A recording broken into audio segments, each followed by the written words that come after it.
Love you जिंदगी, अगले chapter का टाइटल अगली सुबह। वीर श्रुति को व्हाट्सएप पर गुड मॉर्निंग का मैसेज करके बाहर आसपास टहलने लग जाता है। पास में ही एक जगह चाय पीकर थोड़ी देर में वो वापस आया है।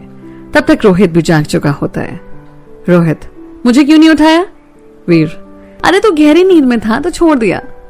रोहित, अबे साले, तुझमें भी इंसानियत आ गई। वैसे तो घर पर आकर सुबह 5 बजे उठा देता था और एक दिन में ही सुधर गया। वीर, रो मत बेटा, तू आज छोड़ दिया, बाकी तू तो जानता ही है। वीर चाय के लिए ऑर्डर करता है और दोनों चाय पीकर फ्रेश होते हैं और बाहर अपने दोस्तों से मिलने चले जाते हैं। श्रुति सुबह उठती है तो ये सोचकर कि वीर दोस्तों के साथ होगा, फोन नहीं करती। जब नाश्ता करके फ्री होती है तो वो अपना फोन चलाने लगती है। व्हाट्सएप पर गुड मॉर्निंग का मैसेज देखकर कहीं वीर का नंबर तो नहीं ना। फिर वो उस नंबर पर मैसेज करके पूछती है कि कौन। तो उधर से जवाब आता है, बड़ी जल्दी भूल गए आप, हमें ये उम्मीद नहीं थी आपसे श्रुति जी। श्रुति समझ जाती है कि ये वीर है। फिर वो जानबूझकर, वो क्या है ना, हम अनजान लोगों से बात नहीं करते। उधर से, मैडम कर लिया कीजिए, क्या पता इन अनजान लोगों से सातों जन्म का रिश्ता बन जाए। श्रुति सीधी सीधी बताइए कौन हो। उधर से, वीर प्रताप सिंह। श्रुति, यार मैं सच्ची में गधी हूं। इसने कितना पहले मैसेज किया था और एक मैं थी कि क्या क्या सोच लिया था। अब और नहीं वीर। और फिर मैसेज करती है, सीधे सीधे नहीं बोल सकते थे, इतना गोल गोल बातें घुमाई जा रहे थे। वीर, अब ठीक है ना, समझ गए ना आप। वैसे मैं आपसे बाद में बात करता हूँ, अपना ध्यान रखना। श्रुति भी ओके लिखकर भेज देती है।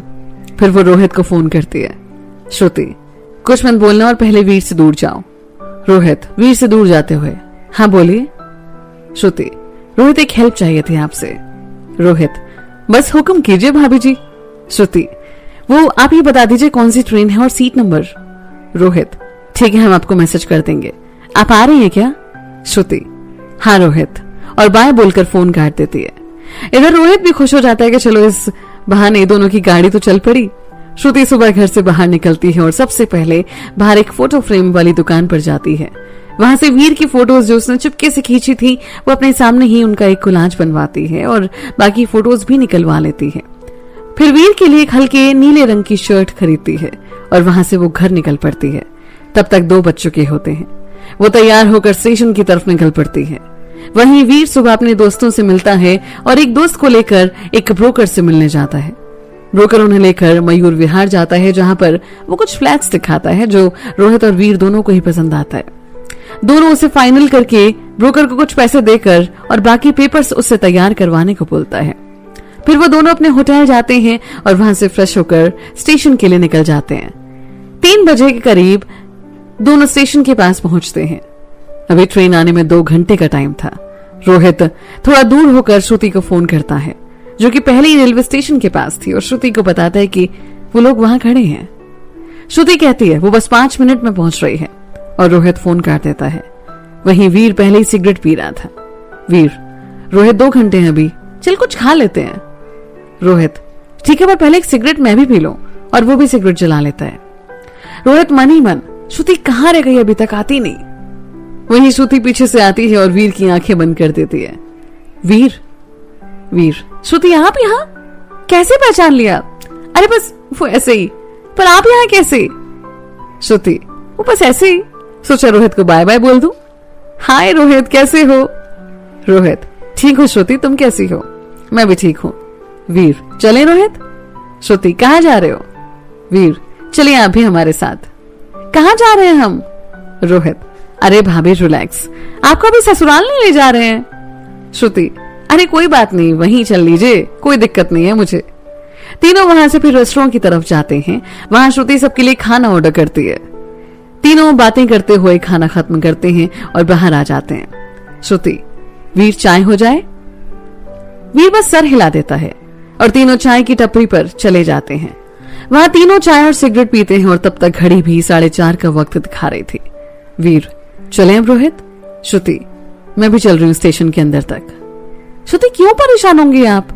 श्रुति, वीर मैं आपसे पूछ नहीं रही हूँ, बता रही हूँ। तीनों स्टेशन के अंदर जाते हैं और सामान गाड़ी में रखकर श्रुति और वीर बाहर आ जाते हैं। वीर, श्रुति क्यों इतना परेशान हुए आप? श्रुति, मेरी मर्जी वीर। ठीक है। श्रुति, यार वक्त कितनी जल्दी बीत गया ना, अभी थोड़ी देर पहले तो 2 घंटे बाकी थे और अब सिर्फ 10 मिनट? वीर, अब इसे रोक नहीं सकते हैं ना? दोनों के चेहरे पर उदासी थी, पर एक दूसरे से छुपा रहे थे और एक दूसरे से वाकिफ भी थे। वीर, श्रुति अपना ख्याल रखना, ठीक है? हाँ वीर, समझ गई। फिर श्रुति अपना बैग खोलती है और गिफ्ट का पैक वीर को दे देती है। वीर, ये क्या है? श्रुति, बाद में देख लेना। पर इसकी क्या जरूरत थी? और मैं तो कुछ लाया ही नहीं आपके लिए। श्रुति, वीर आप हो ना मेरा गिफ्ट, बस जल्दी लौट कर आना। और हाँ, मैंने गिफ्ट दिया है इसका मतलब ये नहीं कि आप भी दें, तो प्लीज इस बात को दिमाग से निकालो। तब तक ट्रेन भी तीसरा हॉर्न दे देती है और धीरे धीरे चल पड़ती है। श्रुति, वीर जाइए। वीर श्रुति के गले मिलते हुए, जल्दी मिलेंगे श्रुति, और आई लव यू, और निकल पड़ता है। गाड़ी के साथ दौड़ते हुए गाड़ी में चढ़ जाता है। श्रुति वहीं खड़ी, आई लव यू टू वीर। वीर भी गेट के पास ही खड़ा रहता है जब तक श्रुति दिखना बंद नहीं हो जाती, और श्रुति भी वहीं खड़ी रहती है। फिर श्रुति वहां से निकलकर घर की तरफ चली जाती है। वीर थोड़ी देर गेट पर ही खड़ा रहता है। बिल्कुल पागल है ये लड़की, पर जैसे भी है मेरी है, और मुस्कुराते हुए रोहित के पास पहुंच जाता है। रोहित, मुझे तो लगा कि जनाब ने ट्रेन छोड़ दी और ससुराल को निकल गए होंगे।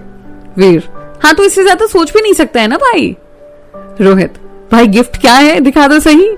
वीर, देख ले भाई, और गिफ्ट उसकी तरफ बढ़ा देता है। रोहित, चल भाभी ने इतने प्यार से दिया तो तू ही खोल ले। वीर गिफ्ट ओपन करता है और उसकी फोटोज देखकर हैरान हो जाता है। ये फोटोज इसने कब खींची पता भी नहीं चला, और फोटोज वाकई बहुत सुंदर थी। रोहित भी तारीफ करता है और वो फिर शर्ट निकालता है जो भी बहुत सुंदर थी। वीर की खुशी का तो ठिकाना ही नहीं था। बस कर भाई, कितनी बत्ती सी दिखाएगा। वीर बस सर हिला देता है और फोन निकालकर श्रुति को मैसेज करता है, इतने सुंदर गिफ्ट्स के लिए आपका बहुत बहुत शुक्रिया। तुरंत ही श्रुति का मैसेज आया, पसंद आया आपको? वीर रिप्लाई तो कर देता है, पर नेटवर्क ना होने की वजह से मैसेज लेट पहुंचता है। बाद में श्रुति का रिप्लाई आता है कि वो घर पहुंच गई है, और वीर भी चैन की सांस लेता है। वो श्रुति से बात करना चाहता है, पर नेटवर्क ना होने की वजह से कर नहीं पाता। वहीं श्रुति घर पहुंचती है और संजना को बुलाती है। आज श्रुति बहुत खुश थी और ये उसके चेहरे पर साफ दिखाई दे रहा था। श्रुति संजना के साथ ढेर सारी बातें करती है। फिर संजना उसे बताती है कि संजना, कविता और राजीव का एडमिशन हंसराज कॉलेज में हो गया है। श्रुति सुनकर उदास होती है कि बस वो अकेली रह गई, क्योंकि उसने अपना एडमिशन ENDC कॉलेज में फिजिक्स ऑनर्स में करवाया था, और वो वीर और रोहित भी इस बात से अनजान थे कि वीर और श्रुति का एडमिशन एक ही कॉलेज और एक कोर्स में हुआ है। फिर कुछ देर बातें करने के बाद दोनों अपने अपने घर आ जाते हैं। आज की रात बड़ी मुश्किल से कटती है, और वीर और श्रुति की, क्योंकि वीर के फोन में नेटवर्क ना होने की वजह से दोनों की बिल्कुल बात नहीं हो पाती। श्रुति फिर भी काफी देर तक जागने के बाद सुबह उसे नींद नहीं आती, और वहीं वीर और रोहित आपस में बात कर रहे होते हैं। रोहित, चल तुझे कुछ दिखाता हूँ।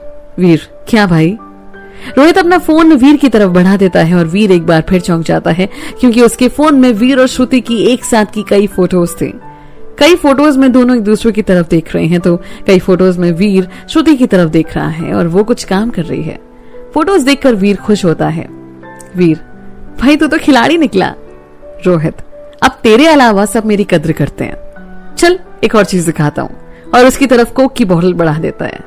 वीर, मुझे नहीं पीनी कोक। रोहित, सोच ले कहीं बाद में पछताए। वीर बोतल लेकर जैसे ही पहला सिप लेता है, अबे तेरे में इतना दिमाग कहां से आया, क्योंकि रोहित ने कोक में विस्की मिला दी थी। दोनों का सफर बस ऐसे ही कट रहा था। फिर दोनों कुछ हल्का फुल्का खाकर सो जाते हैं। तो वीर और श्रुति के लिए तो ये वीर के दिल्ली का सफर यादगार बन चुका था।